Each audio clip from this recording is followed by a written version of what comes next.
अभी हम लोग एनसीईआरटी का एग्जाम्पल नंबर 4.1 करने वाले हैं क्लास 12 फिजिक्स का। इस क्वेश्चन में क्या कह रहा है उसको अच्छे तरीके से समझते हैं। सबसे पहले ये ध्यान रखना है कि इधर अर्थ हो गया और उधर स्काई है, ठीक है। ध्यान रखना है करंट है एक वायर में जो कि उस तरफ जा रहा है 2 एम्पियर का, और मैग्नेटिक फील्ड जो है वो अंदर के तरफ है, इस तरफ नीचे के तरफ, ठीक।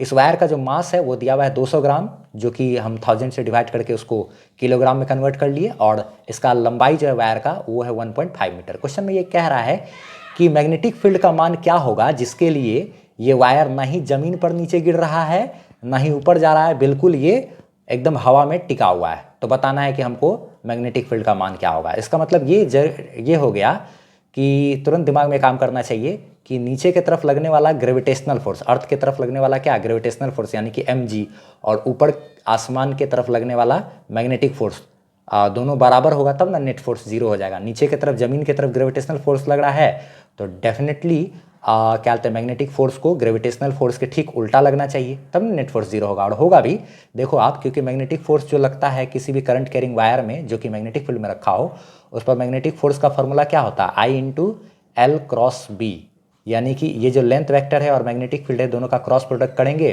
तो वही डायरेक्शन हमको देगा किसका, मैग्नेटिक फोर्स का। तो लेंथ वेक्टर तो करंट की दिशा में होता है, तो लेंथ वेक्टर इधर हो गया और मैग्नेटिक फील्ड क्या है, इधर है।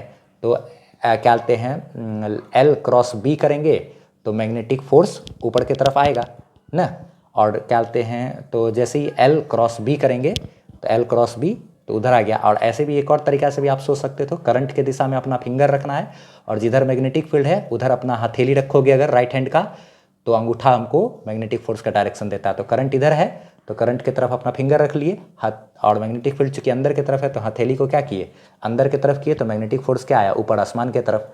तो ऊपर आ रहा है मेरा क्या, इस वायर पर ऊपर की तरफ कौन लग रहा है, मैग्नेटिक फोर्स, और नीचे की तरफ कौन लगेगा भाई, तो नीचे की तरफ mg ग्रेविटेशनल फोर्स, और ये दोनों बराबर हो जाएगा तो ये वायर बिल्कुल हवा में टिका रहेगा। तो इसका मतलब ऊपर की तरफ मैग्नेटिक फोर्स और नीचे की तरफ mg दोनों को बराबर कर देना है।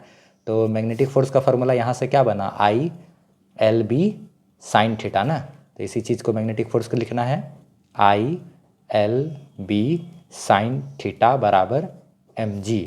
तो I का क्या कहते हैं मान जो है वो दिया हुआ 2 एम्पियर, L यानी कि लेंथ है 1.5 मीटर, मैग्नेटिक फील्ड हमको निकालना है। और यहाँ पर साइन थीटा की बात करें तो ये एंगल जो है, ये एंगल हो जाएगा मेरा 90 डिग्री, क्योंकि करंट उधर है और मैग्नेटिक फील्ड क्या है, इधर है, तो दोनों के बीच का 90 डिग्री एंगल हुआ ना।